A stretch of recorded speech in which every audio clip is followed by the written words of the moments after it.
Hi everyone, it looks like our numbers are now pretty stable, so we'll just kick off.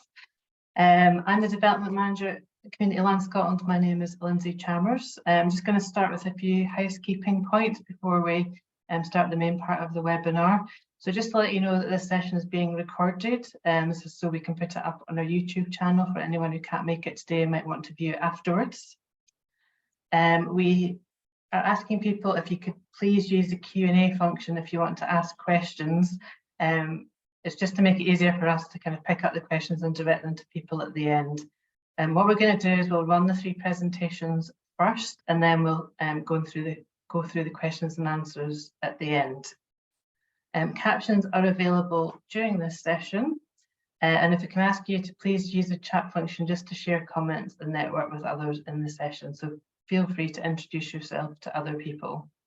If you require technical support, you can message Sarah Willoughby, whose name you will find in the participant list, so you can contact her via the chat. So today's webinar is the latest in our Meet the Pioneers series, where we hear from communities on the ground, literally in today's case, about what they're working on, and so we can learn from their expertise. So today we're looking at landscape scale ecological restoration. We're going to hear today from the North Tarras Trust. We're going to hear from Tarras Valley Nature Reserve in Langholm, and we're going to hear from Carloway State Trust about their peatland project as well. And just before we start the webinar, can I just flag up that we have another webinar at the end of next week on the 2nd of December, which is about our Gaelic Communities project, which two of the organisations participating today have also been involved in the North Tarras Trust and Carloway Estate Trust. So if you're interested in Gaelic and community trusts, I would encourage you to book for that session as well. So I'm going to invite our first speaker on now, and that's Michael Hunter, the manager of the North Tarras Trust. Michael has brought to the Trust a background in ecology. He originally came to the organisation as a ranger, so he's brought a wealth of experience in this area. So I'm going to hand over to you now, Michael, for your presentation. Thanks. Yeah, thanks, Lindsay. So I'll try and share the screen here a wee second. Hope you're all seeing that. So I'm assuming we're going to hear from the borders later on, and at the end of the presentation, Ben's up in Lewis. So we're in North Tarras here, and we zoom in a little bit. So the area owned by the North Tarras Trust is the North Tarras Estate. So sort of the area that my cursor is sort of going around there now. So that incorporates 26,000 hectares. So it's been 20 years now since the trust came into being, and we also took on community ownership of the island of Scalpay as well in 2013. So it's a very sort of different sort of place. It's obviously quite rugged, fairly inaccessible. You'll see the famous hills of Harris, which differentiate us nicely from the sort of Lewis people slightly further north. So there's an enormous degree of different sort of habitats, sparsely populated beyond the main village of Tarbert, which lies in this between the two sea lochs here. About 1,000 people live in the estate, and yeah, 24 crofting townships, a few of which, 6 of which are abandoned, sort of in the outlying areas. There's lots of evidence of human use and activity, despite it being wild, as it were. So, you know, Aryan, abandoned townships, Fiannakin, lazy beds. So it's certainly been used by people. It's not something that's wild, although it is a difficult place to sort of scrape a living, as it were. So yeah, and obviously our work is over that whole area that you're sort of looking at there. It's quite a big job, and part of that is obviously habitat restoration, or maintaining the land asset that we're responsible for and own on behalf of the community. So over the history of the trust, there's been, you can probably see here, hopefully, if we're up to date enough, you should sort of see a few trees. There we go, in there. Quite scrubby type trees. So woodland is a big part, native woodland is a big part of what we understand as being restoring it, a native habitat. It really helps with our wild bird populations, productivity of the ground in general, fertility of the ground, which is something we really struggle with, being where we are. So that's been 20 years since those trees have been planted. But beyond that, it's a very treeless landscape, a lot of bare rock, a lot of peat. So the main area that I'm here to talk to you about today is this sort of south eastern section of the estate. So if you see this freshwater loch, which is called Lachastall, sort of cuts off a peninsula here of 1,000 hectares. So this peninsula here is called the Tarras Peninsula, and we've put an electric fence between this sea loch Trollmarig over the top to the freshwater loch, and that's about 1.5 miles, or maybe a wee bit more, and that's to control the movement of red deer. So this is all common grazings. However, it's used very little now by the 3 crofting townships that share it as common grazings. So we've established stock fencing for them at the start of this year to allow them to control better their use of this area as common grazing. So that sort of manages the livestock use of this area of ground a little bit better. And then we're taking a lot to do with the deer management. So we've written a new deer management plan, and we're trying to reduce deer densities down to as close to zero as we can get in this part of the estate. So between those two things, we're trying to reduce herbivory basically in this area. So that will allow a recovery of the habitats over this 1,000 hectares. There's a lot of sort of remnant woodland along the shore here. So we're hoping to, well, we've started to augment that with our own planting. And so we've been doing a little bit even this week along the shores of this freshwater loch. And over the next 3 to 4 years, we'll be planting up parts of this 1,000 hectares. We're hoping to get around about 180,000 trees in over the next 4 years. But that obviously won't be planting out the whole area. It'll be only a part of it. So the reasons for that is, it's increasing the fertility, productivity of that area of ground. We've got memorandums of understanding with the crofting townships for them to limit their use, their grazing use of those areas to allow the trees to establish. And we're hopeful that that'll be a kind of win-win for everyone concerned. So that's the idea there. I'll just skip over to show you some photos because I don't want to be looking at it's nice to involve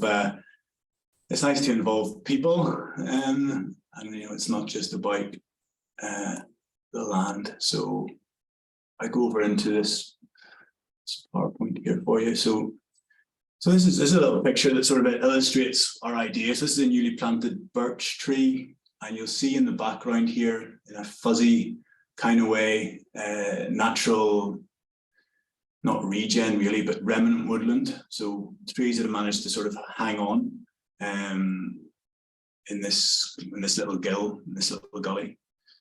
So we're now planting out, and this is beside Aryan, beside Sheelings, where there was a lot of sort of use by people throughout the centuries. So it's probably one of the next uses for it is to increase our diversity and see if that can continue to improve the land around it. So Part of what we've done also is to extend our existing sort of traditional type exclosures. So we do have a few exclosures on the estate where there's been deer fencing and trees planted up as densely as possible within them. And one of those situations is here at Glenmeavag. So at the start of this year, we planted up another 5,000 trees using guards this time, because we don't want to introduce too much fencing if we can avoid it at all.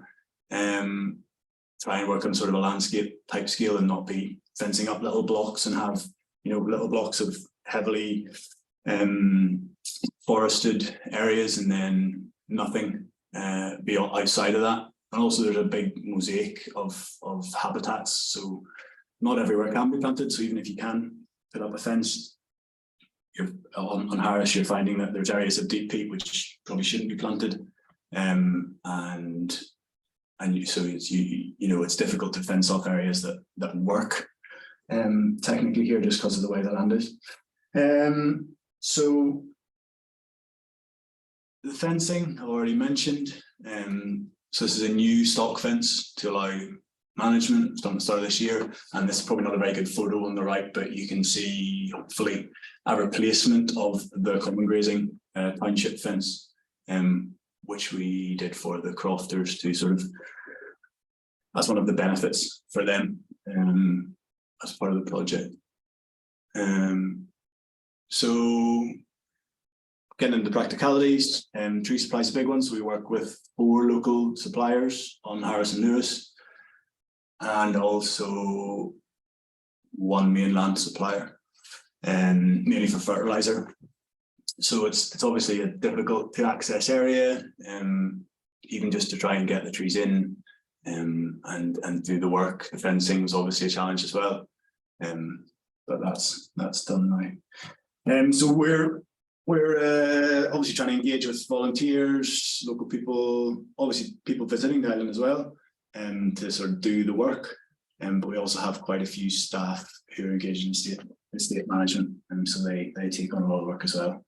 And as I've already mentioned, this is sort of going to be over the next 3 to 4 years. So this is just our first lot of trees that we've been planting this week. So this is alder.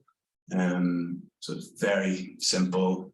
Make a little hole, some fertilizer, put a tree in, make sure it's not coming out. Big part of that though is choosing where they're going. So you'll see here, whatever it's in Gaelic, we have a little saying. So Shelach na Nalt, Caltin and Crake, Vierna and Lomond, Spain and Es. And there's a few other trees which we don't actually plant in Harras, but then we also have Darach na Grania. So this is willow of the streams, hazel of the rocks, alder of the bogs, birch of the waterfall, and oak. So yeah, Cruif oak of the sunshine. So we're trying to pick different locations. So this is fairly wet. So that's where the alder's going in here. So we're trying to mimic that natural cultural relationship with expecting different species in different places. So we have to staff that. So we've got a ranger service.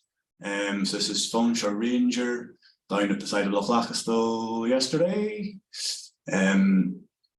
Planting some alder, and you'll see here the rushes, the Loch. So that's a sign that there's been human disturbance. So this is down where there's old Fiannakin, and this was probably heavily used by people on a seasonal basis. So we're sort of trying to re-engage with use of the land as opposed to just letting it go wild. So we see trees as being part of the way for people to encourage people out and engage with our land in whatever way they can. Funding that, so we're hopeful that we can attract donations. We've had an injection of capital funding from Nature Scott to buy all the trees, etc., pay for the fencing. But in terms of ongoing maintenance and funding and planting, we're working on a donations model and volunteering as well. Here's some of our other staff.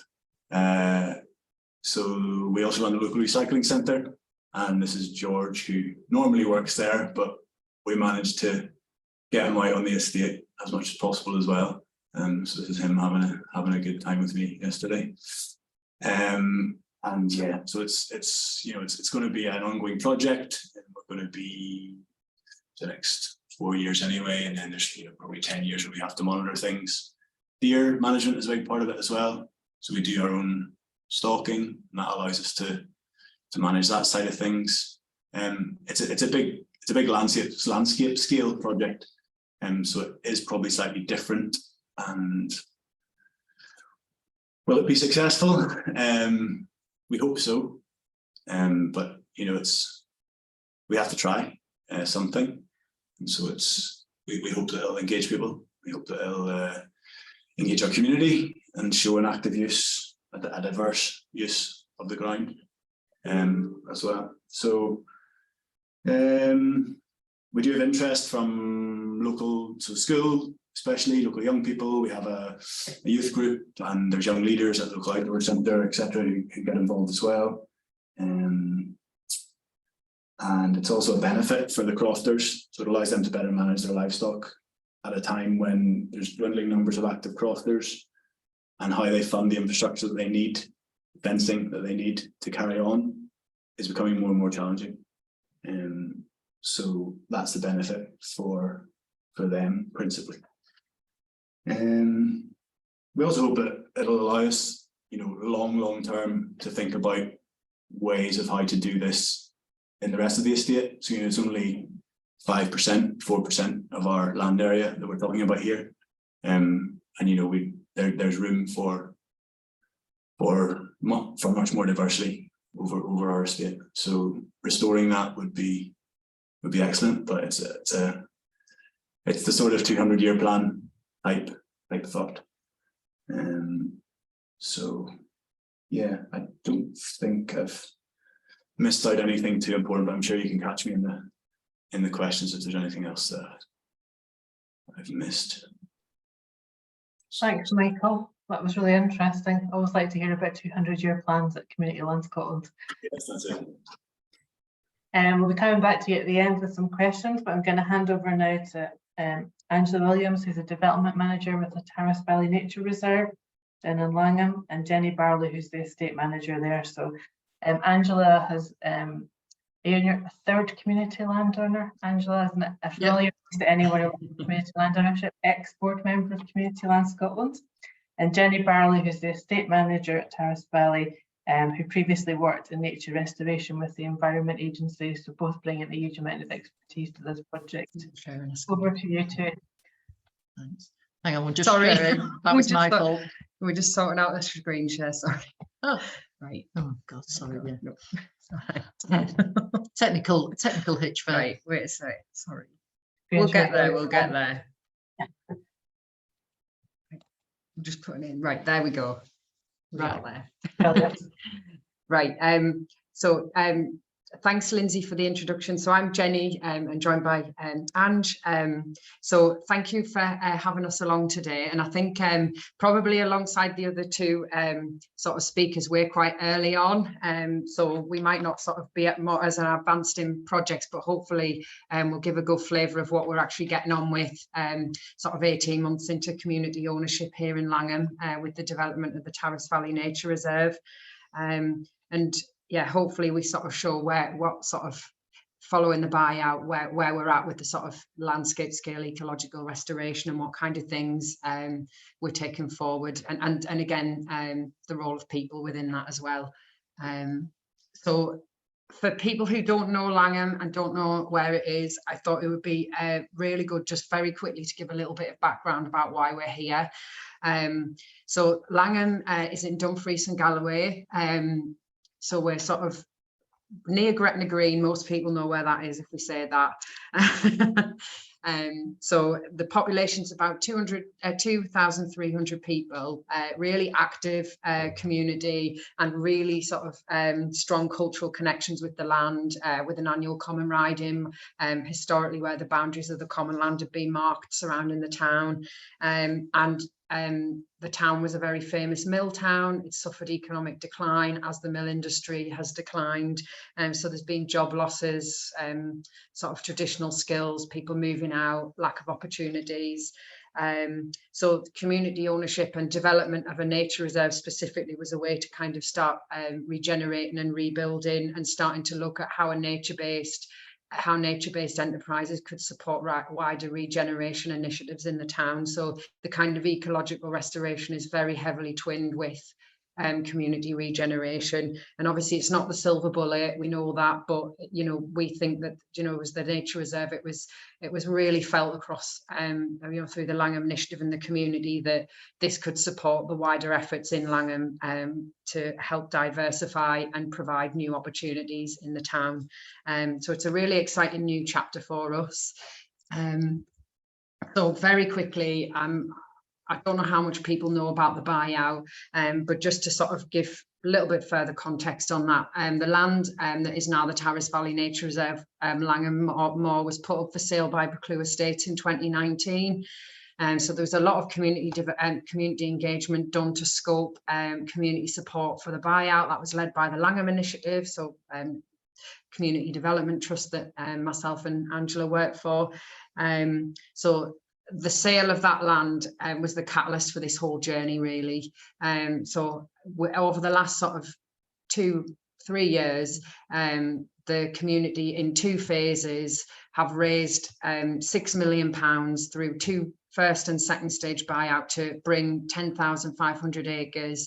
So it's pretty much the whole of the Tarras Valley into community ownership. And so that's been done through contributions from thousands of people through crowdfunder, Scottish Land Fund, South of Scotland Enterprise, environmental charities, private donors, family trusts. So a lot of different people from all sort of walks of life have helped us to do this and sort of get us to where we are now. And this is a bit of a snapshot. So this is the land that we have just very recently acquired. So this is the Upper Tarras Valley.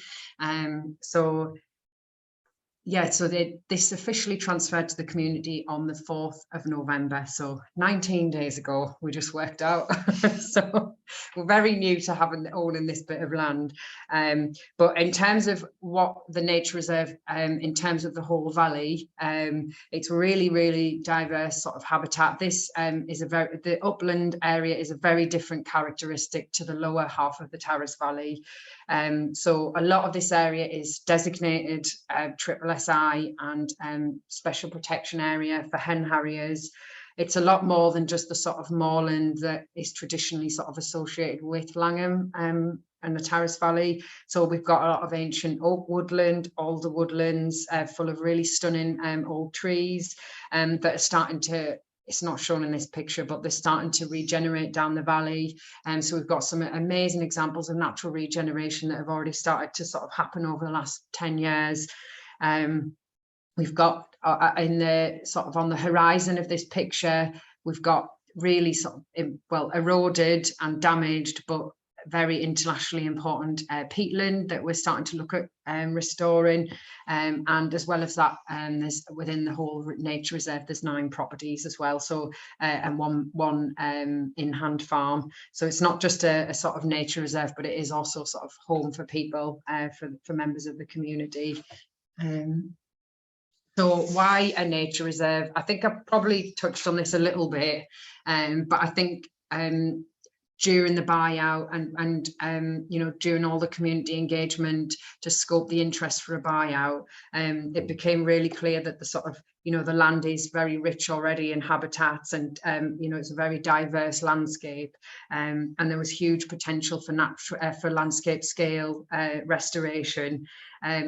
There's very strong cultural connections with the land, and there's so much sort of local passion and interest for the wildlife on that land, and there's a lot of sort of expertise, and a lot of people feel very strongly that you know, nature should be restored and protected on, you know, in the land around Langholm.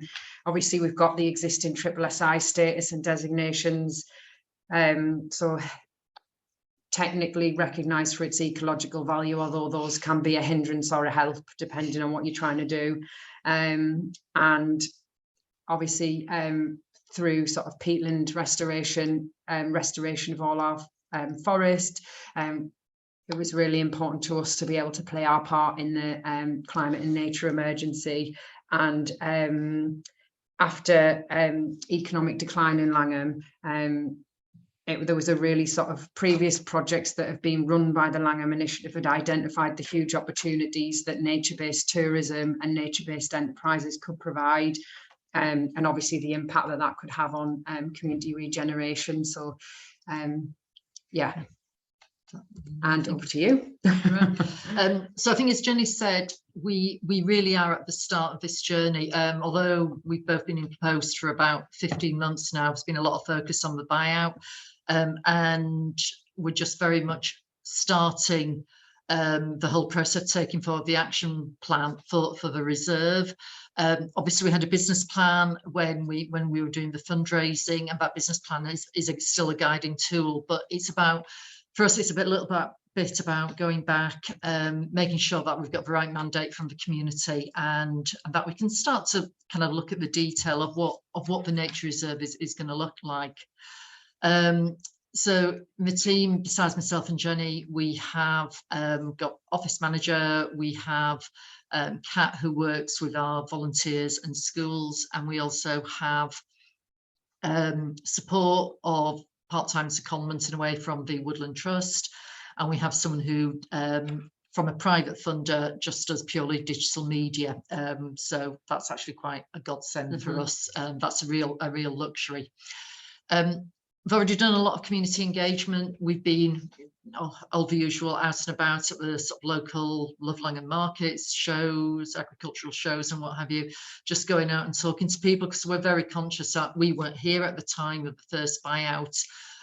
So there's a lot of learning to do. So there's a lot of talking and a lot of listening, and there's a huge amount of support from a lot of people. But as you can also imagine, there's also, you know, a number of people who are kind of watch this space, let's see what's going to happen. And there's also a number of people who are unhappy with the principle of it. They're familiar with the land as for shooting grouse, for shooting pheasants, so as a kind of game moor. So the move, that transition to ecological restoration doesn't sit easily with some people. So we do know that there's sort of kind of barriers to overcome there. So in terms of the areas of work, we've sort of got what we describe as the 4 pillars: nature, sustainability, climate, but bringing all those together is people. If we achieve success in the reserve, that has to reflect that there's kind of benefits and success in the regeneration of the town and for everybody who lives here. So it's not a nature reserve either divorced from people or not involving folk. That's very much at the heart of it, as you'd expect from a community buyout. We're very clear that we've got to find a way of engaging and making sure that everybody does have that opportunity to participate. We haven't got a magic wand with that. We're just working on that at the moment as we're sort of kind of planning the next sort of 3 to 6 months as we're going to develop the action plan. But we are conscious that it would be very easy to just work with people who we know support what it is the reserve is trying to achieve, but we want to try and move a bit beyond that. And again, it comes back to making sure everybody in the town can feel benefit or has the opportunity to get some benefits from this investment. We've done a lot over the last year in terms of engaging both with volunteers and with the local schools. And then I'm going to pass back to Jenny. So I'll just cover a little bit on what we're trying to do for sort of nature and climate aims for the nature reserve. So these are just a bit of a summary of the kind of key principles we're trying to follow. And I think a lot of the detail of how this happens is definitely to be determined, and I think we've got, you know, a lot of like knowledge sharing to do with other places that are much further down the line, and obviously then just sort of starting to understand the land a lot more and seeing, you know, what is best for the sort of ecosystem. But I think number one is that it's a dynamic habitat mosaic and restoring and regenerating lost and damaged ecosystems across the valley. So whether that's the peatlands, whether that's sort of overgrazed areas, whether that's sort of the ancient forest, and recognising that it does, obviously recovery of the land needs to be nature led, but that, you know, there does need to be a sort of helping human hand there, and sort of intervention to help catalyse those natural processes. So for example, where we've got areas where it will probably take, even with the grazing removed, it would take a very long time for trees to naturally regenerate. So it's just recognising that there does need to be that helping hand in there. Obviously mentioned before about making a verifiable contribution to nature-based carbon capture. And I think number one is like, how do we take a whole systems approach? Like I mentioned earlier about the fact that the land is designated. Sometimes that takes you down a single species approach. And I think what we're very keen is to look at all the interactions of that system and look at a whole systems. And I think, again, that's just the fundamentals of sustainability, that you look at the whole system and all the interactions as best as you can. I know you can't always, but I think that that's something that we're very keen to do, that it's a very integrated approach that we're taking. So obviously we're only sort of 18 months in, but we haven't been sort of standing still while the buyout's been happening. So we're already cracking on with quite a lot of stuff alongside. Obviously, Ange mentioned that we're starting to develop like a future plan for the reserve. So obviously that will pull together a lot of the detail. But in the meantime, so partnership with the Woodland Trust is really good and really sort of beneficial for us. So after Storm Arwen, we've had a lot of damage from sort of a commercial forest that we've on the reserve, so we've been busy felling, so we've just felled a large plantation, and we're already starting to restore that as ancient native, not ancient woodland, definitely not native woodland, doing a lot of native tree planting with schools and volunteers. We've started to collect a lot of ecological data and survey to sort of baseline and start to monitor how the land is changing, how is the land and the ecosystem responding to what we're doing, and where do we need to intervene. So the data is going to be a very important part of what we're doing. We've established a tree nursery with funding from Scottish Forestry and Woodland Trust. So we're already starting to grow 60,000 saplings on the reserve, and we're harvesting sort of other seeds as well from the valley, so that we can start to sort of grow the trees here and plant them here. And we started to survey our peatlands with the Crichton Carbon Centre and Peatland Action to start informing a long-term restoration plan of all our sort of drained moorland and peatlands. And we're also starting to look at sort of conservation grazing and where we can bring that dynamism in with, you know, the right type of grazing animals to stimulate sort of further habitat restoration. And back to you. Okay, but particularly financial sustainability, also we've got to develop that alongside.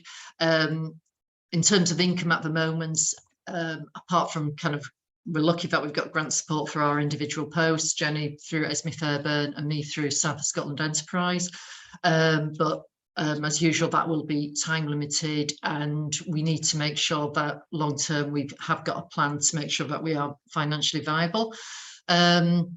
So that sustainability, not surprisingly, is running through all the activity. We have identified a number of areas for income generation, particularly around sort of kind of ecotourism in terms of developing glamping, possible self-catering, looking at the option of the field study centre and volunteering base. We've been lucky that we've just been awarded funding from the investment in Nature Ready Scotland scheme, so that will actually help us focus attention on some of the disused buildings that we've got and making use of the land to generate that income. But then alongside that, it's making sure that we're investing back in the community in terms of supporting self-employment, local services and suppliers as well. And in showing as well to folk in the town already the benefits, we've got, as you can imagine, an awful lot of visits from academics and students and journalists and what have you, and that has already brought in quite a whack of income into the town in terms of hotels, eating places and such like. And you know, we try and get that message out because I think it's quite important that people are aware of that. And it's just some images in terms of kind of capturing the natural assets that we've got in terms of dark skies, the hen harriers, wild swimming. And so what's happening next? Well, we have got the legal transition of the Northern Estate is now in our hands. So we've now got the employment of a shepherd, we've got new tenants, we've got a sheep flock of 1,000 Cheviot sheep. We're developing that reserve action plan. We do want that to be a very collaborative affair. Hopefully it's going to be fun. We want it to, we do want to engage, really get people engaged with it, especially young folk as well. Ongoing alongside that is the day-to-day running of the reserve, the land and the property, keeping people engaged through our volunteering and schools work, and in parallel building on projects that are actually going to complement the objectives of the nature reserve, but also generate income for ourselves and hopefully for the town as well. So I think that's it. So thank you very much for listening. Thank you. Thanks both, and thank you for joining us 19 days after your I'm going to hand over to our last speaker now, who's Ben Ingalls-Grant. Ben Ingalls-Grant is the Peatland Action Officer. He covers Outer Hebrides, but is based in the Carloway Estate Trust, which is a community landowner. And around half of the land in the Outer Hebrides is now in community ownership. So that's been an interesting dynamic to that job. So hand over to you now, Ben. Thank you, Lindsay. Let me just share my screen. Oh.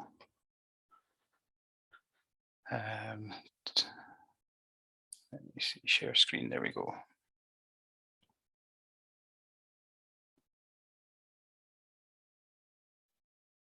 Spoilers, don't look at the slides just yet.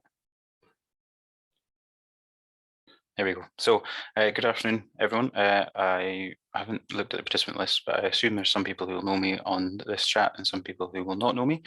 So Lindsay's introduced me. I'm Ben Ingalls-Grant, the Peatland Action Project Officer, based with Carloway Estate Trust, but covering the whole of the Outer Hebrides. So I'm one of a couple of external project officers. So the Peatland Action Project is a Scottish government funded programme of projects. There are five delivery partners, including Nature Scot, Forestry Land Scotland, Scottish Water and the 2 national parks. So I am funded through the Nature Scot delivery, but I am employed by Carloway Estate Trust. So that gives me a sort of a unique insight and foot into on the ground issues that community estates are having, but whilst also looking to try and tackle peatland restoration. So for those who for some reason haven't heard of the Outer Hebrides, a nice star on the map there to show you, but the real reason for showing this map, this is the topsoil organic carbons soil map from the James Hutton Institute, and basically the darker the red, the more carbon there is in that soil, and generally speaking in the Outer Hebrides that means it is a peaty or a peatland soil. So I have my work cut out for me. In the Outer Hebrides there's about 300,000 or over 300,000 hectares of land, but of that about 200,000 is classifiable as peatland and peat soil that could be eligible for restoration and is currently eroding and emitting greenhouse gases into the atmosphere. So there's a hefty challenge ahead, certainly enough to let me retire, to get done before I retire. We've just heard a wee bit about how Peatland Action is helping surveying in Tarras Valley as well. Peatland Action, as I said, covers the whole of Scotland. So we have project officers in Shetland down to Dumfries, and myself in the Outer Hebrides all the way over to Dundee. So we've covered the whole country, and we're working with several organisations as well to try and tackle Scotland's problem of eroded and degraded peatland. So we have a target set by the Scottish Government of 250,000 hectares of degraded peatland to be restored. It's quite a substantial target, especially when you consider that about a fifth of Scotland, 20% of Scotland, is classifiable as peatlands and peat soil, and of that 20%, 50 to 80% is classifiable as actually degrading and eroding, so releasing greenhouse gases into the atmosphere. So we have a huge target to reach, and we have good news. Just before COVID hit the budget, the Scottish Government committed to £250 million for the project for the next 10 years, so roughly £25 million a year. So that's very much what I see as part of my role, is being able to help ensure that some of that money is spent in the Outer Hebrides, but also working with landowners, land managers, to fully assess their land and get a sort of programme of projects for their estate to restore peatlands going forward. So we've sort of, the other two presenters have a more on the ground input, being the landowners. I'm coming as sort of an outsider within a landowner, but we're all sort of pulling for the same idea with our peatlands. We want them to be in a good condition, a healthy and active condition, because that is when they are forming peat. They are capturing greenhouse gases through the process of photosynthesis. And this is obviously what we want in terms of tackling the climate emergency. We want the greenhouse gases to be stored and to be captured within our peatlands and not released. The last survey that I saw said that there was about 140 years worth of our annual greenhouse gas emissions stored within Scotland's peatlands. So if we leave them to erode and degrade, then we are significantly adding to the problem. But it's not just the greenhouse gases that a healthy and active peatland can help us with. A lot of, especially in Outer Hebrides, our drinking water comes from peatland sources. So a healthy and active peatland that's not eroding, our drinking water will be in a better condition. Therefore, it won't be as treated, it won't need to be treated as much, and there won't be as much energy expended to treat that water to make it drinkable. So savings on that side, but also better water quality for all of us. In terms of the lochs and rivers as well, we'll have a healthier fish stock and increase that biodiversity if we can keep the peat out of the water. Moving into things as well that are associated with people in terms of jobs. By doing peatland restoration, we're then encouraging more of the local contractors to invest in plant and training of their operators to increase the opportunities for operators and offer training opportunities to get them out onto the peatlands to get the restoration going. So I started in my role in October 2018. So I've just passed my 4-year mark. And I've been very fortunate in terms of being able to hit the ground running, working with stakeholders, both private estates and community land estates, working with stakeholders such as Scottish Water as well to get some projects delivered. We've been hit somewhat with COVID, slowing progress down in terms of people's availability and people's willingness to take on projects or to develop projects. So on my book so far, we've covered about 200 hectares since, well, certainly 2019 was the first project that began on the islands. But we have at the moment on the books about 16 projects in development that are looking not just at one phase, but multiple phases across estates. So we have a good number of estates looking at it from an ecological point of view, looking to just do the restoration to improve the peatland condition. And there are other estates and stakeholders that are looking into it, looking at the carbon market as well, touched on in the last presentation, to see what opportunities there might be there through peatland restoration and then the peatland code. But in my role as Peatland Action Project Officer, I'm very much focused on the funding that's being provided by the Scottish Government, which covers the capital works. So machinery, labourers, material associated with the peatland restoration.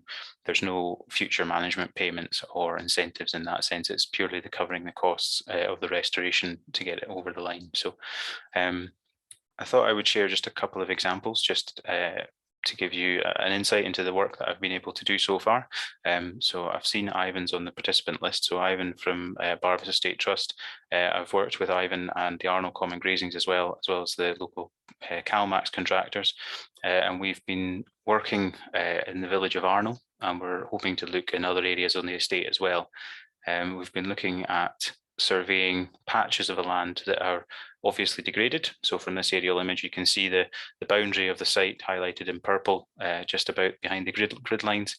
And this area was highly degraded and actively eroding.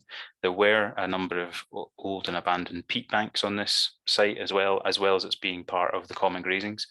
So we looked at this area, we liaised with the common grazings, we targeted this specific site, so we whittled it down to about 28 hectares, did the surveying, the mapping, and found there was about 20 kilometres worth of reprofiling that could be done to restabilise the vegetation layer, and then in turn hopefully stabilise the water table. And there was approximately 200 to 300 peat dams. I think it was total, it was about 260 peat dams were required in the end to put in between draining features or gullies to slow the flow of water across the site. So I should probably have said the aim and the objective of any peatland restoration project is to stabilise and raise the water table. So as the water table drops within a peatland, that's when you get your erosion happening and your degradation. As the peat oxidizes, it loses its store of greenhouse gases, primarily carbon dioxide and so on. But it also turns the wet peat soil to a dry, almost dust-like consistency. So we want to raise and stabilize the water table to keep that land peat, basically, to stop it from oxidizing. So we worked with the common grazings here. There was actually 4 peat cutters in the area who were working at the time we were looking at doing the restoration. One man was in his 80s and said he was quite happy to for his peat bank to be reprofiled and him to stop cutting peat. He wasn't going to do it anymore. 2 were offered new banks. Well, the remaining 3 were offered new banks within the common grazings. 2 were happy because their banks were inaccessible at best during most of the year, so they were happy to move. But the 4th man, ironically named Peter, wanted to keep his banks. So we had to work with him. Thankfully, his banks were up in the top corner here, so you can just about see the pink line coming down and across here on the screen. Peter had a real cultural heritage to tie to these peat banks. It was his father who had cut these peat banks, so he wanted to keep going with these, and that's fair enough. It meant that we could put mitigation in place to preserve the rest of the peatland around his peat banks and still allow him access via the peat track network that was already across the site. So that was a real emphasis on one of the key points I'll talk on later in terms of communication and liaising with stakeholders. It was a back and forward meeting on site, meeting in people's homes, discussing things openly and honestly, and getting to a solution. So it was really quite a victory in the end.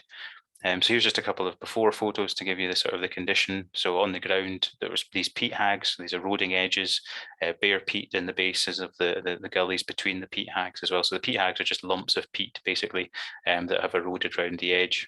The average peat depth on this site was somewhere in the region of 1 metre. So it was a substantial peat resource for us to try and restore and to save. And you can see in the photo on the right here, the erosion features and the old peat banks are draining towards the Loch as well. So we were trying to stop peat particulate from being washed off the site into the Loch as well, to try and improve the water quality locally as well. So we got the funding through Peatland Action once everybody was on, everyone was agreed for the work to go ahead, and we got the funding through and CalMac started. This is a nice colourful shot of the machines working to try and show you the conditions they were in. They were working over quite rugged terrain. I think one of the operators said that he enjoyed being out here because there was nobody to bother him, but he was getting a bit peat blind, seeing all the peat hags.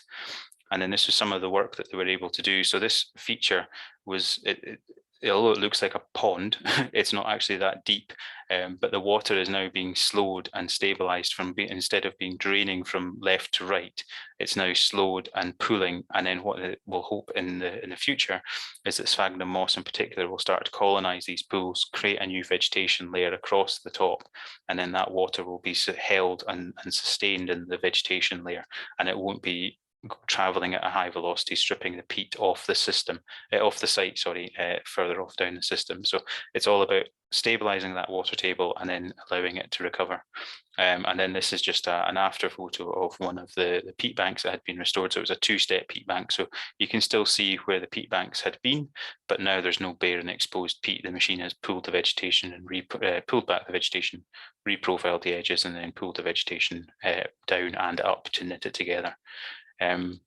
Again, working with Arnold and Barbas Estate Trust, we are now looking at future projects. So we have a phase 2, which we have split into 3 sub-projects. So we've got another 30 odd hectare project that we've got in development and hoping to maybe get through in the next year. We've got 75 kilometres worth of reprofiling in this one. So it's over 3 times more reprofiling to be achieved in this site compared to the first one. But that's purely because of the nature of the condition of the peatland beneath. So there are evidence of old peat banks, but there's also the natural erosion of the hags and gullies forming over time due to the fluctuating water table. So I get asked quite often, is it natural or man-made reasons for erosion? And the unfortunate answer, it can be both. Man's impact on our peatlands can certainly speed up erosion and degradation, but because of our changing climate, there is definitely evidence that our peatlands are not coping as well as we would hope. So this is just an image from phase 2A. So again, it's this haggy, lumpy, bumpy landscape that we're hoping to reprofile the bare peat edges and we'll probably put in a good number of peat dams along these gully systems to slow that flow of water down these systems to allow the sphagnum moss to come in on the gully bases and then hopefully allow the vegetation and time to grow over the edges of the reprofiled hags. So I thought I would finish up just by what next and sort of tips for people if they're looking to restore their degraded peatlands. Sort of what I've found in my role, and I'm very aware I'm not the most experienced peatland person in the UK, but in my 4 years of working in the Outer Hebrides, I found that communication is definitely the key. Being open and honest with people, being open to everyone's ideas, not dismissing them out of hand, even if they don't sound very good. But the communication and having that dialogue with people. A good example in one of the projects I was working on, we were using the term peat dam, and that conjured up an image for some of the committee of a dam, like a water dam or a hydro dam. So they were asking how many litres of water is each dam going to hold back?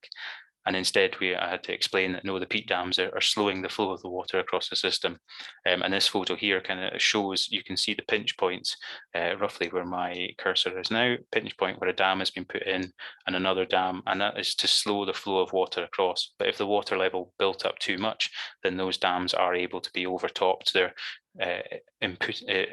created in such a way that the water can top over without destroying the dam and blowing through it, and also gently releasing it through the system. So another sort of key as well is to make sure that if you are interested in peatland restoration, that you go to trusted sources. Unfortunately, recently there's been a couple of instances where people have been given wrong information or been misinformed about the potential for the restoration on our peatlands. So if it's through Peatland Action, I would recommend going through the Peatland Action website. If you are looking at the Peatland Code and the carbon credit market, please look at the Peatland Code website and get the information from there rather than just taking someone's word for it. And finally, yes, if you're unsure about anything at all or interested in peatland restoration, then just ask. There'll be someone who's more than happy to help. And saying that, these are my contact details. So if you're based within the Outer Hebrides and have a peatland question or are interested in a project, feel free to get in touch with me via those details. If you're based within Scotland and you're unsure about your local Peatland Action Project Officer, feel free to check our website on the Peatland Action website, or email the general mailbox and you'll be pointed in the direction of your local Peatland Action Project Officer. So yeah, I think I'll stop there and hand back. That's brilliant, thank you, Ben. I did not know what a peat dam was until this afternoon, so I've learned something. Can I ask all of today's speakers to come back on screen? We have some questions for you.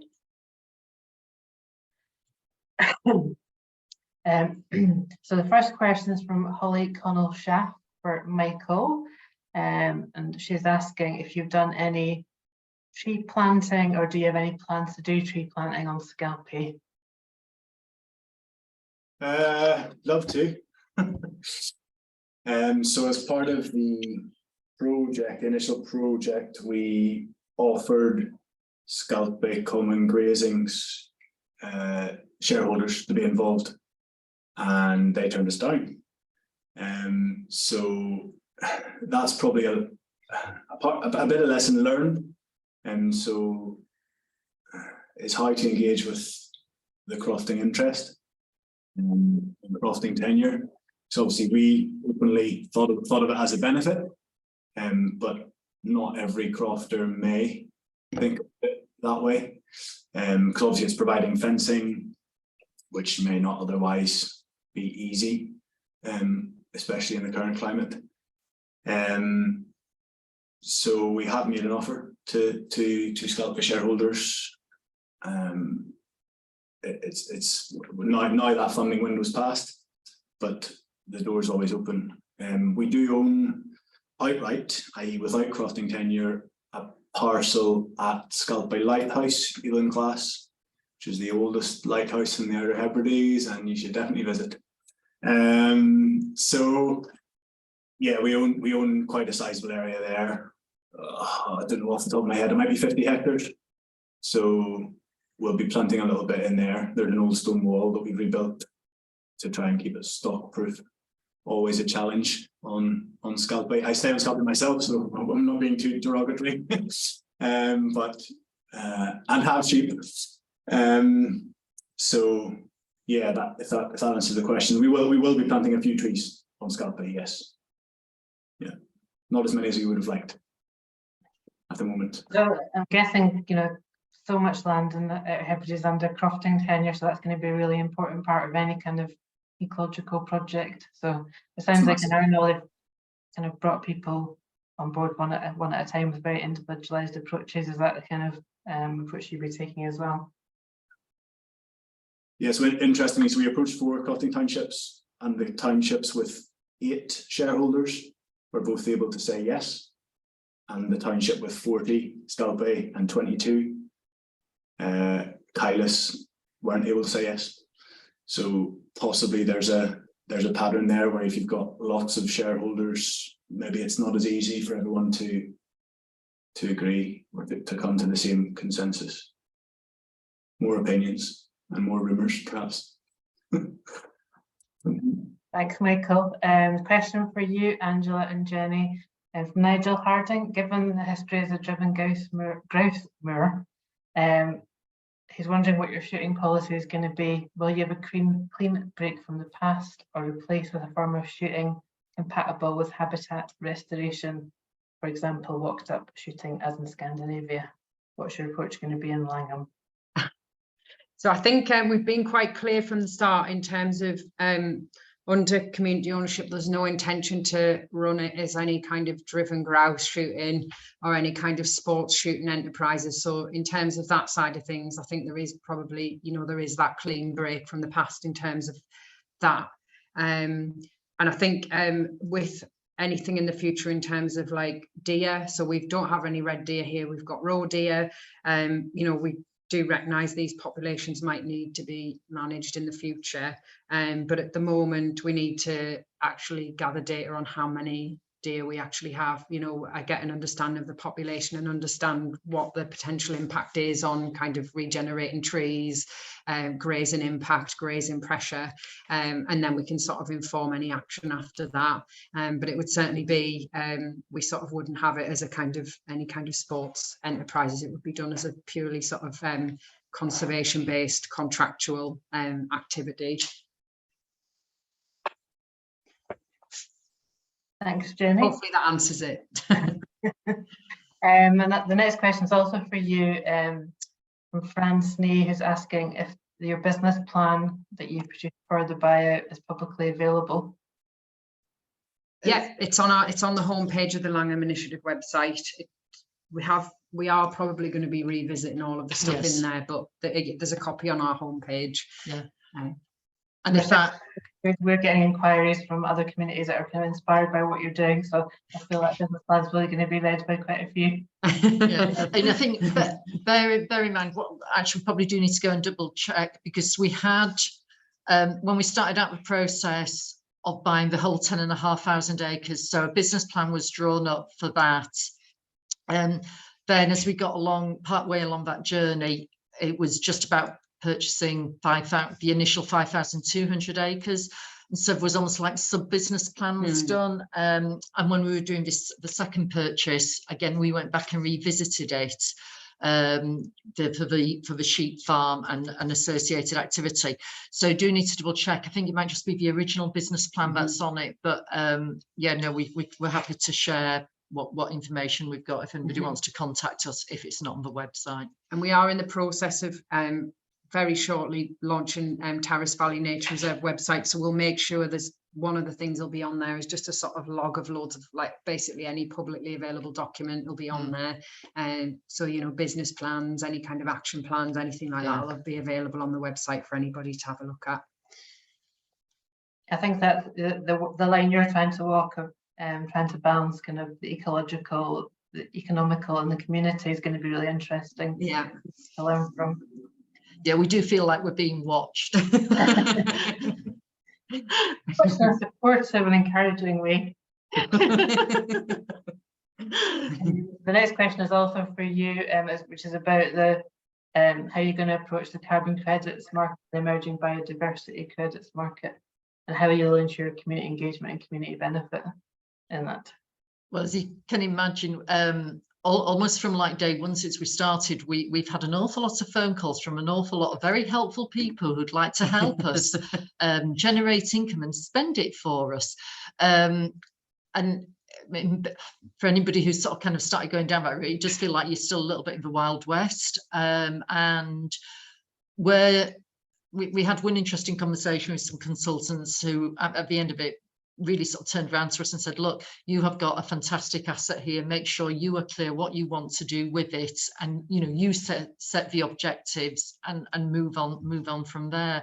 So I think that kind of made us stand back a bit, and we'll happily talk to anybody about it. And really we're just fact finding at the moment, getting a feel through the survey work that's been undertaken of what the asset is that we've got and the potential value of that. And in terms of a kind of community engagement with that will come into hopefully the ongoing discussions as we're developing the action plan, so that we can talk to people about it, about the opportunity it brings. But again, it comes back to this bit. One of the things we're keen on is it's not just about getting, you know, is it going to be £20, £30, £40, £50 a tonne? It's also, is the scope to actually get benefits that come back into the town as well. You know, we're talking to academic institutions, we're talking to other sort of kind of potential interested parties. So we're just being very open to try and ask lots of questions and find out what's on offer, so we can actually get best value for us and best value for the community. So no decisions yet. I think it's going to be a while before we actually take any decisions. That's a very wise approach. We're also getting a lot of benefits from people who are trying to get, you know, who are trying to reach our members as well. Probably that a similar thing, you know, trying to get to our members to discuss, you know, accessing the benefits of their peatlands. So it is an interesting time at the moment. Michael, are you getting the same kind of approaches in North Tarras? Yes, on carbon, is it? Yes, we haven't delved into the carbon market yet. We're not in a rush to, but it's there. I think it's probably still maturing. Is sort of the impression I get. So I don't think we'll rush into that as a funding mechanism. But we'll see. The opportunity's there, I suppose. So we don't have a decision yet. I've got another very specific question for you from Robert Lawton, who's asking about your electric fence design costs and how effective they've been in North Tarras. Yep. So it's a renewable power source. So at one end of the fence, there's a wind turbine and solar panel attached to truck batteries, so 24-volt system, and that runs down a sort of 3-strand double fence. So each fence is 3 strands, 1.2 meters high roughly, and those two fences are about 1.8 apart, 5 foot, 6 foot apart. So it is effective. It's not 100%, but because it's connecting a sea loch and a freshwater loch, and I mean there's a bridge across the loch, obviously for traffic, and that runs through crofts. So all of those things are fairly semi-permeable. It's a barrier. It's not a foolproof barrier. It would be pointless probably to have an 100% barrier because they can swim, and they can walk across crofts even though some of the crofters have guns. So you know, it is, but it does work. I mean, I've been out stalking and, you know, pushed 5 stags up against the fence. One of them went through and the other 4 were held by the fence. And, you know, that was the end for them. But you know, so it does work. But it's mainly stalking pressure. So it's just because it's just for deer, so it's not about the sheep or cattle. So it's mainly about us going out and stalking and taking deer. That's and we've got a big buffer zone then beyond the 1,000 hectares. We've got another 5,000 hectares where our deer density is about 2 per 100 hectares, which is very low for red deer. And that's just stags. So there's no resident populations. We're 100% cull and hinds there, and a really heavy cull and stags. So that even the fence isn't getting that much pressure. And I'd probably make that point for all of our. So you've mentioned yourselves guys in the Tarras Valley. You know, you do need to think about, if you're looking at it as a regeneration, as a reserve, you know, your rural deer will need managed.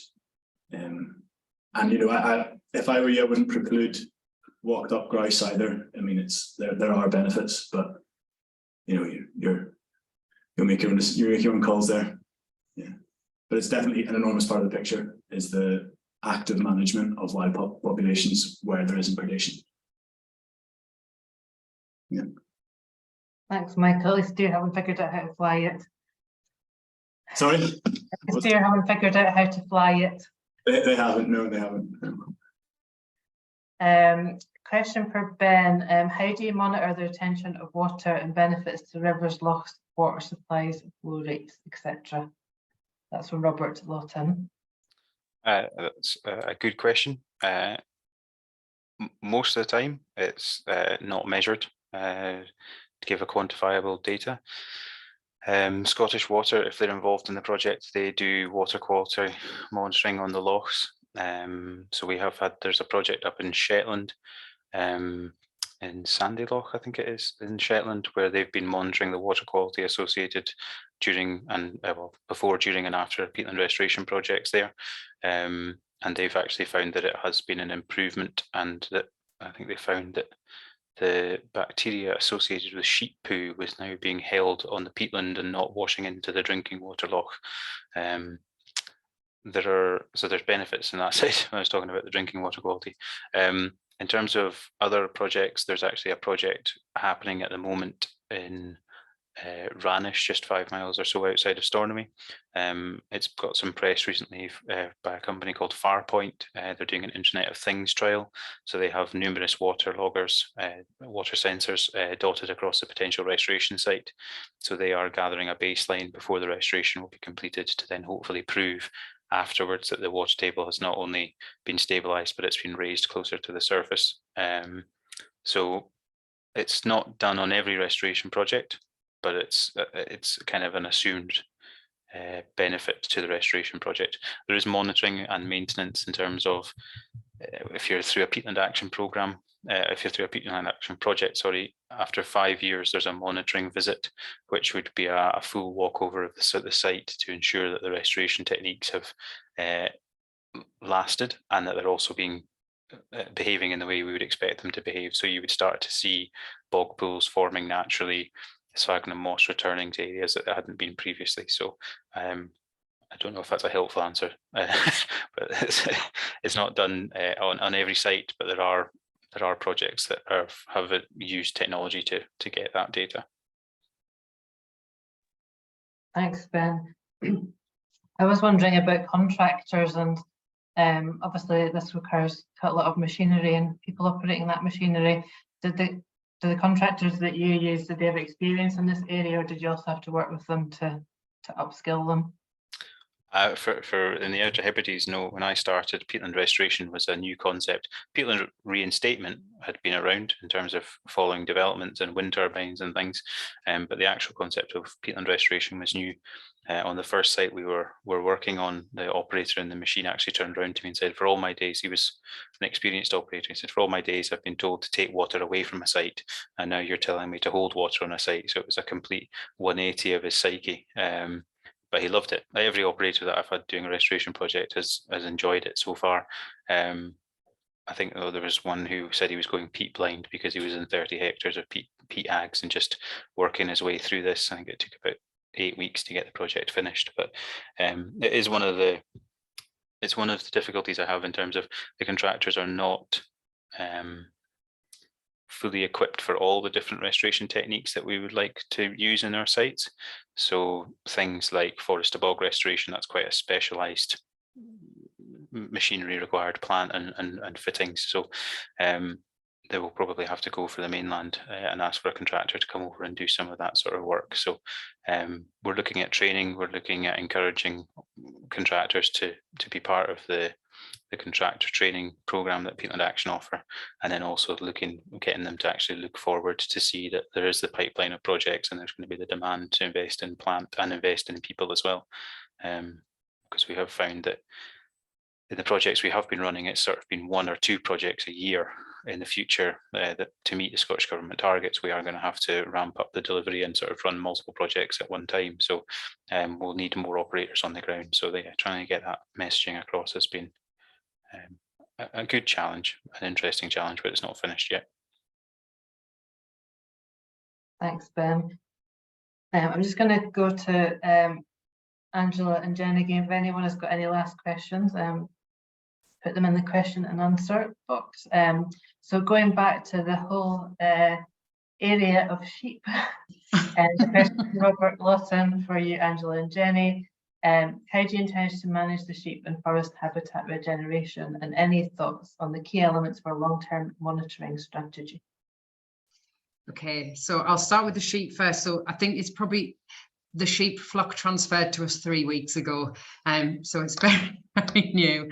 Yeah, as part of our second buyout, we an in-hand upland sheep farm and a staff member transferred to us, to pay transfer over. So it's only been 3 weeks, so we're very, very early days in terms of like future plans. And obviously there's a lot of uncertainty in terms of sort of the subsidies in the future, like through sort of agricultural payments for upland sheep farming. We know that we're going to have a lot of transitions to bridge over the next couple of years. And we know as part of the nature reserve management, we want to start diversifying grazing and looking at sort of other species, cattle, that kind of thing. But at the minute, I would probably say in terms of plans and that kind of thing, we're at a point where it's been 3 weeks and we need to just sort of take stock of what we've got, what's been bought. We're working together. We're working in the next 6 months to pull together sort of action plan for the reserve, and all those kind of things. We'll start to discuss those things as we go, but yeah, it's very early days to be, so I think we're just kind of at a point where we just need to sort of take stock.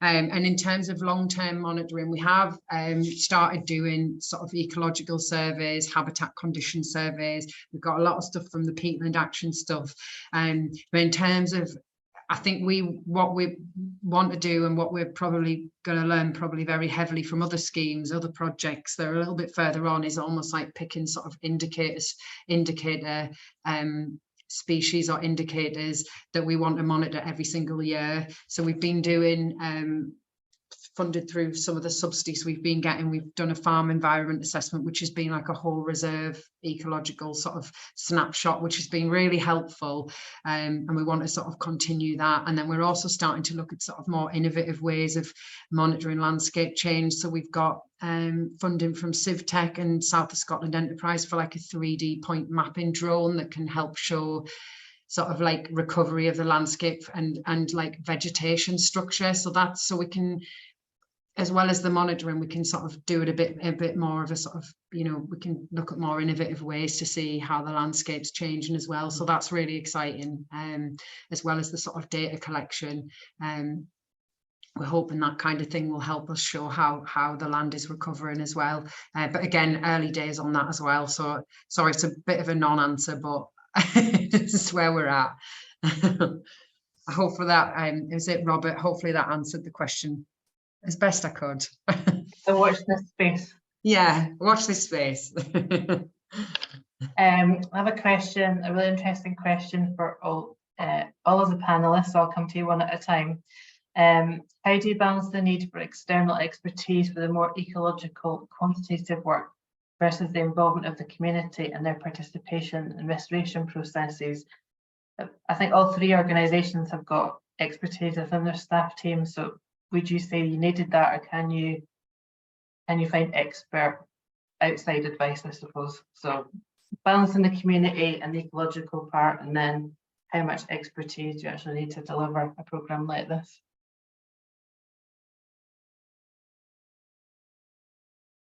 I'll go first. I think it is I'm actually down in Uist this week, doing work down here, building up my network and my connections down here. And that conversation actually came up on Monday in terms of how do we engage with locals and get people in, A, to talk about restoration, and B, maybe to get involved in it. I think in terms of peatland restoration, the actual practicality of doing peatland restoration, volunteers, it would be a very specific restoration project that would be able to use volunteers, because for the site like in Arnold, where we're doing a lot of reprofiling and creating peat dams, you're not going to get the same consistency from a person with a shovel as you are with a machine and a bucket. So you would probably rely more on contractors.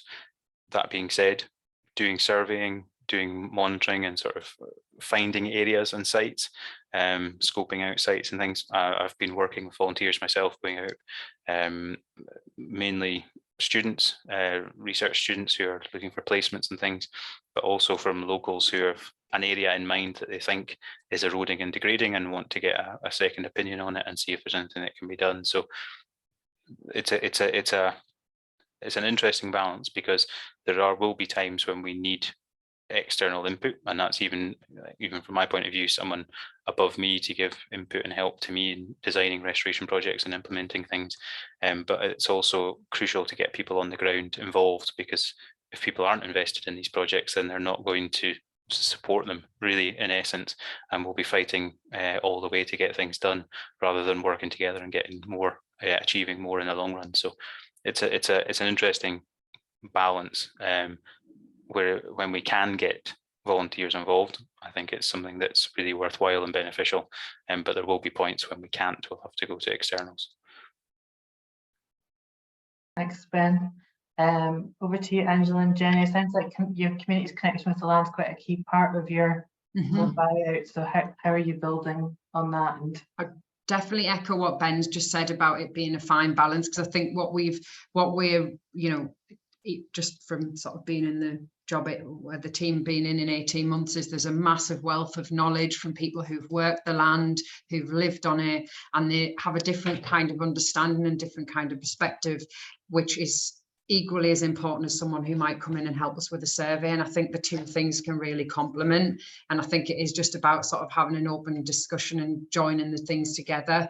And I think it, like just the same as Ben said, it's a fine balance between the two, and we recognise we've done like bio-blitz surveys where we've brought community in, and we've done community-led surveys, but they've been there and done with an expert as well, and we'd like try and marry the two up wherever we can, I think. But there is obviously, you know, there is a need for, so for example, again, peatlands, we're bringing in sort of experts to help us with the peatland restoration and the survey, because we recognise it is a very specialist thing, but then there's other bits that, you know, that we can do. For example, our ancient woodlands, we've been working with the Woodland Trust to do our ancient tree inventory, and that's been done with community volunteers trained up by the Woodland Trust. So I think it's a wide spectrum of where you need experts. capacity building within the community, using local knowledge. And I think it probably most projects we're going to do are going to be a mix of all those things. And it's just, that's probably for us, like, where building those networks in the community helps us take advantage of as much of that sort of local knowledge and expertise as we can. And then where we don't have it, we can bring in that extra help. And then, you know, so I think it's a mix, and it would just depend on what type of project you were working on. But and I think it's a bit about recognizing that somebody might have had different management objectives to what possibly the reserve is going to have. Yeah. But it doesn't mean to say that the knowledge that has informed those management objectives is actually still relevant. It might still be useful. So that could be a way of actually kind of drawing people in for a different discussion about it. You know, we one of the endless things that we get commented about is, you know, when are we going to burn for more? What about, you know, you should be burning for more? And so, you know, it's about how do you have a discussion about people who think that was their, you know, a standard management tool. How do you bring people who feel that very strongly and sit down and have a discussion and about long-term restoration of the land, and see if you can use their knowledge, but possibly in a different way. Thank you. Can I ask Michael the same question? Yes, so complicated. I think, yeah, contractors and expertise is obviously vital. I think you can't do without it. Obviously, if that's within the staff, then that's great. But I think for us, most things that require a significant degree of monitoring are through a contractor. And often that's stipulated, so often things are funded, and often there's requirements for certain level of qualification or professionalism. So that's the reality. On where we can, we involve community members through various structures. So on Deer, there are sporting estates. So local sporting estates are neighbours who we lease stags to. We also have a community stalking group, sort of 30 members of local people who are all trained, so they're all DSC1 qualified, if that means anything to you, and so that's a sort of on a semi-professional type basis, but it needs regulation then. Crofting, I suppose, is a big one, so they're all, I mean, semi-professional, and if you're going to do something on common grazings, which, you know, is everywhere close to a main road in the Outer Hebrides anyway, then, you know, you're going to be involving people who have a lot of experience in what they do, and I think that probably is pretty key to having a restoration or a management changes, you know, and I hope, and my belief is that the sort of the bodies that be Nature Scot, the department, etc., are on the right track with engaging those groups. And I suppose as community landowners, how we get on board with that programme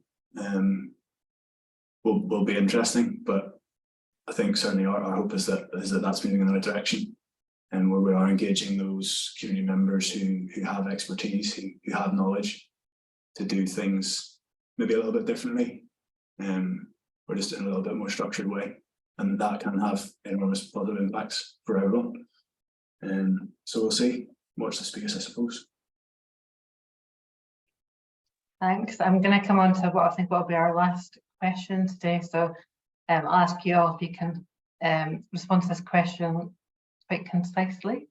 I'll ask it of you first, Michael. It's about democratic structures and how that works in terms of community governance. North Harris Trust is one of the more mature community. So, what methods are you using to kind of consult with people? Are you using like assemblies, public meetings? What's worked, what hasn't worked to get that kind of democratic input? Yeah, so there's the board of director structure, obviously for us, and I think for most community land bodies. We have annual community meetings, so we've just had our latest round, as we do that at this time of year, because usually when everything's a little bit quieter, people have a bit more time, dark evenings, etc. Try and lure them in with tea and cakes. And you know, that works to some extent. And certainly you can get useful conversations, and that's in little venues throughout the estate to try and break down a big meeting, and to encourage people to speak. So, you know, we're in sort of 5s and 6s, maybe up to a dozen in each meeting. We had 4 of those. So, and then it's just the sort of standard trying to be open with your AGM and not just have it as a tick box, you know, once a year, to try and actually give a space for questions and answers, and maybe have a few questionees planted to sort of open up that space. Probably a big part of it is where we're based. So being based in the middle of the village with our office here, and you know, the lights being on, the office being manned, being open to people walking in the door. I mean, you'll only hear from people whenever there's a problem, probably. But that's life. Thanks, Michael. I think we can all agree in this world that cake is absolutely central to the community ownership model. Exactly. Can I hand over to you, Angela and Jenny, to talk about how you've approached this?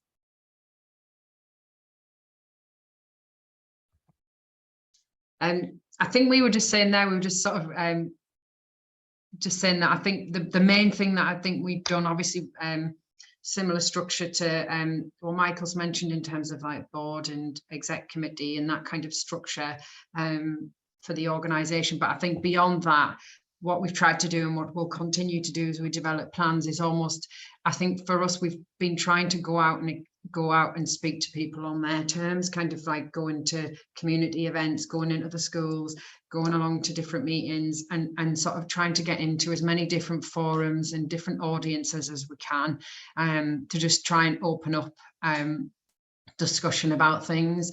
And I think we mentioned it in the presentation, but I think what we're really keen not to do is exist in an echo chamber and just speak to people that agree with us. And because I think that is so easy to do. So I think what we've been trying to do is just get out and speak to as many different people with different perspectives, and just to try and sort of really bring in lots of different voices as we're starting to sort of shape plans going forward. And obviously it's not all going to be that everybody agrees with us, and we're never going to please everybody, but I think having a wide spread of opinions just helps us to be sort of more balanced, I think, as we go forward. I don't think we have an answer for how exactly that's going to work, but I think just being transparent and really diversifying the different types of engagement activity we do to just suit how people want to engage with us. So it might be people want to be really engaged, or they just want to answer a questionnaire, or they might want to comment on Facebook or pop into the office. I suppose it's just having that structure set up that they have a different option. They have the options to engage, and it's just not sort of, oh, you can only speak to us in this way. So I think we're learning what that is, I think, still, to be honest. But yeah, being very flexible, I think, and that is probably the best way forward for us, I think. Thanks to you both. We're coming up to the end now. If anyone has got a question, I'll push them afterwards. If you want to contact us at Community Land Scotland, we can pass it on to the speakers today. I'd like to say a massive thank you to all of our speakers, because I think it's been really fascinating. Meet the pioneers today. I've certainly learned a huge amount. As I mentioned, we're recording the session as well, so we'll be making it available on our YouTube channel within the next week or so. So many thanks to everyone who has joined us today, and we hope you can join us at another event. Thank you.